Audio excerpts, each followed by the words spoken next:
Brahmavar lockup death ಪ್ರಕರಣಕ್ಕೆ twist ಸಿಕ್ಕಿದೆ. Lockup death ಕುರಿತ ಸ್ಫೋಟಕ ವಿಡಿಯೋ ಈಗ ಬಹಿರಂಗ ಆಗಿದೆ. ಉಡುಪಿಯ ಬ್ರಹ್ಮಾವರದಲ್ಲಿ ನಡೆದಂತಹ ಲಾಕಪ್ ಡೆತ್ ಪ್ರಕರಣಕ್ಕೆ ಟ್ವಿಸ್ಟ್ ಸಿಗ್ತಾ ಇದೆ.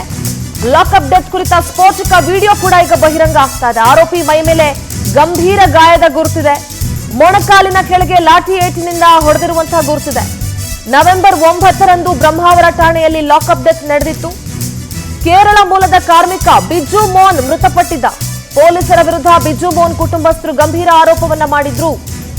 ಈಗ ಈ ಲಾಕಪ್ ಡೆತ್ ಪ್ರಕರಣಕ್ಕೆ ಮೇಜರ್ ಟ್ವಿಸ್ಟ್ ಸಿಗ್ತಾ ಇದೆ. ಪೊಲೀಸರ ಏಟಿನಿಂದಲೇ ಆರೋಪಿ ಸಾವನ್ನಪ್ಪಿರುವಂತಹ ಆರೋಪ ಈಗ ಕೇಳಿಬಂದಿದೆ. ಪೊಲೀಸರ ವಿರುದ್ಧ ಬಿಜು ಮೋಹನ್ ಕುಟುಂಬಸ್ಥರು ಗಂಭೀರ ಆರೋಪ ಮಾಡಿದ್ದಾರೆ. ಕುಸಿದು ಬಿದ್ದು ಸಾವನ್ನಪ್ಪಿದ್ದಾನೆ ಅಂತ ಪೊಲೀಸರು ಮಾಹಿತಿ ಕೊಟ್ಟಿದ್ರು. ಆದ್ರೆ ಮೃತದೇಹದ ಮೇಲೆ ಗಂಭೀರ ಗಾಯದ ಗುರುತುಗಳಾಗಿದ್ದಾವೆ. ಹಾಗಾಗಿ ಪೊಲೀಸರು ಕೊಟ್ಟಂತ ಏಟಿನಿಂದಲೇ ಆರೋಪಿ ಸಾವನ್ನಪ್ಪಿದ್ದಾನೆ ಅನ್ನುವಂಥ ಗಂಭೀರ ಆರೋಪವನ್ನ ಕೇರಳ ಮೂಲದ ಕಾರ್ಮಿಕ ಬಿಜು ಮೋಹನ್ ಕುಟುಂಬಸ್ಥರು ಮಾಡ್ತಾ ಇದ್ದಾರೆ. ನೋಡಿ, ಸಿಐಡಿ ತನಿಖೆಗೆ ಕೂಡ ಕುಟುಂಬಸ್ಥರು ಮನವಿ ಮಾಡ್ಕೊಂಡಿದ್ದಾರೆ. ಪಿಎಸ್ಐ ಮಧು ಮೇಲೆ ಕೊಲೆ ಪ್ರಕರಣ ದಾಖಲು ಮಾಡದೆ ಅಮಾನತು ಮಾಡಿ ಕೈ ತೊಳ್ಕೊಂಡಿದ್ದಾರೆ ಉಡುಪಿ ಎಸ್ಪಿ. ಪಿಎಸ್ಐ ಮಧು ಮೇಲೆ ಕೊಲೆ ಪ್ರಕರಣ ದಾಖಲು ಮಾಡಿ ಅಂತ ಒತ್ತಾಯಿಸಲಾಗ್ತಾ ಇದೆ. ನೋಡಿ, ಗಂಭೀರ ಗಾಯದ ಗುರುತುಗಳನ್ನ ಗಮನಿಸ್ತಾ ಇದ್ದೀರಿ. ಪೊಲೀಸರ ಹೊಡೆತದಿಂದಲೇ ಆರೋಪಿ ಸಾವನ್ನಪ್ಪಿದ್ದಾನೆ ಅನ್ನುವಂತಹ ಆರೋಪವನ್ನ ಆತನ ಕುಟುಂಬಸ್ಥರು ಮಾಡ್ತಾ ಇದ್ದಾರೆ. ಪಿಎಸ್ಐ ಮಧು ರಕ್ಷಣೆಗೆ ಎಸ್ಪಿ ನಿಂತ್ಕೊಂಡಿದ್ದಾರಾ ಅನ್ನುವಂಥ ಪ್ರಶ್ನೆ ಕೂಡ ಮೂಡ್ತಾ ಇದೆ. ಉಡುಪಿ ಬ್ರಹ್ಮಾವರ ಲಾಕಪ್ ಡೆತ್ ಪ್ರಕರಣಕ್ಕೆ ಟ್ವಿಸ್ಟ್ ಸಿಗ್ತಾ ಇದೆ. ಲಾಕಪ್ ಡೆತ್ ಕುರಿತಂತಹ ಸ್ಫೋಟಕ ವಿಡಿಯೋ ಕೂಡ ಬಹಿರಂಗ ಆಗಿದೆ.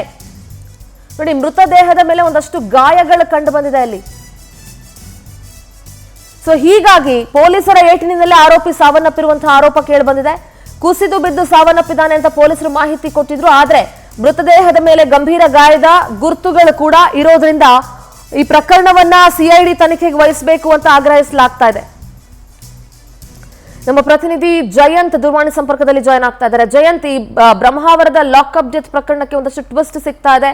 ಮೃತದೇಹದ ಮೇಲೆ ಒಂದಷ್ಟು ಗಾಯದ ಗುರುತುಗಳು ಕಂಡು ಬರ್ತಾ ಇದೆ. ಹಾಗಾಗಿ ಪೊಲೀಸರ ಹೊಡೆತದಿಂದಲೇ ಬಿಜು ಮೋಹನ್ ಸಾವನ್ನಪ್ಪಿದ್ದಾನೆ ಅಂತ ಅವರ ಕುಟುಂಬಸ್ಥರು ಆರೋಪ ಮಾಡ್ತಾ ಇದ್ದಾರೆ. ಸದ್ಯದ ಅಪ್ಡೇಟ್ಸ್ ಏನಿದೆ? ಈಗ ಬ್ರಹ್ಮಾವರದಲ್ಲಿ ನಡೆದಂತ ಲಾಕಪ್ ಡೆತ್ ಪ್ರಕರಣದ ಬಗ್ಗೆ ಕುಟುಂಬಸ್ಥರು ಬಹಿರಂಗವಾಗಿ ಹೇಳಿಕೆಗಳನ್ನು ನೀಡಿರುವಂತದ್ದು. ಯಾಕಂತ ಹೇಳಿದ್ರೆ ಆರೋಪಿ ಮೈ ಮೇಲೆ ಗಂಭೀರ ಗಾಯಗಳ ಗುರುತಿದೆ. ಮೊಣಕಾಲಿನ ಕೆಳಗೆ ಪೊಲೀಸರು ಹೊಡೆದಂತ ಲಾಠಿ ಏಟಿನ ಗುರುತು ಇದೆ ಅಂತ ಹೇಳುವಂತದ್ದು ಕುಟುಂಬಸ್ಥರ ಆರೋಪ. ಹಾಗೆ ಆ ರೀತಿ ಗಾಯಗಳಿದ್ದಾಗ ಈ ಪ್ರಕರಣವನ್ನು ಅಸಹಜ ಸಾವು ಅಂತೇಳಿ ಯಾಕೆ ಬಿಂಬಿಸಿದ್ದಾರೆ ಅಂತ ಹೇಳುವಂತ ಆರೋಪವನ್ನು ಕುಟುಂಬಸ್ಥರು ಗಂಭೀರವಾಗಿ ಮಾಡಿರುವಂತದ್ದು. ಅದೇ ರೀತಿ ಸಿಐಡಿ ತನಿಖೆಗೆ ಕುಟುಂಬಸ್ಥರಿಂದ ಕೇರಳದ ಮುಖ್ಯಮಂತ್ರಿಗೆ ದೂರು ನೀಡಿರುವಂತ ಮಾಹಿತಿಗಳು ಲಭ್ಯವಾಗಿದೆ. ಅದೇ ರೀತಿ ಬ್ರಹ್ಮಾವರದ ಪಿಎಸ್ಐ ಮಧು ಅವರು ಏನಿದ್ದಾರೆ ಅವರನ್ನು ಬರೀ ಅಮಾನತು ಮಾಡಿ ಎಸ್ಪಿ ಅವರು ಕೈ ತೊಳೆದುಕೊಂಡಿರುವಂತದ್ದು. ಅದರ ಬದಲಿಗೆ ಅವರ ಮೇಲೆ ಯಾವುದೇ ರೀತಿಯ ಕೇಸುಗಳನ್ನು ಅಥವಾ ಪ್ರಕರಣವನ್ನು ದಾಖಲು ಮಾಡದೆ ಕೈ ತೊಳೆದುಕೊಂಡಿರುವಂತ ಮಾಹಿತಿ ಇರುವಂತದ್ದು ಕುಟುಂಬಸ್ಥರು ಅದನ್ನು ಅವರು ಕೇರಳದ ಮುಖ್ಯಮಂತ್ರಿಗಳಿಗೆ ತಿಳಿಸಿದ್ದಾರೆ. ಅದೇ ರೀತಿ ಕೇರಳದ ಮುಖ್ಯಮಂತ್ರಿಗಳು ಸಿಎಂ ಸಿದ್ದರಾಮಯ್ಯನವರ ಬಳಿ ಈ ಪ್ರಕರಣದ ಬಗ್ಗೆ ಸೂಕ್ತವಾದ ತನಿಖೆ ಆಗಬೇಕು ಅಂತ ಹೇಳುವಂತ ಒಂದು ರಿಕ್ವೆಸ್ಟ್ ಮಾಡಿದ್ದಾರೆ ಅಂತ ಹೇಳುವಂತ ಮಾಹಿತಿಗಳು ಸಿಗ್ತವೆ. ಓಕೆ ಜಯಂತ್, ಥ್ಯಾಂಕ್ ಯು ನಿಮ್ಮೆಲ್ಲ ಮಾಹಿತಿಗಾಗಿ.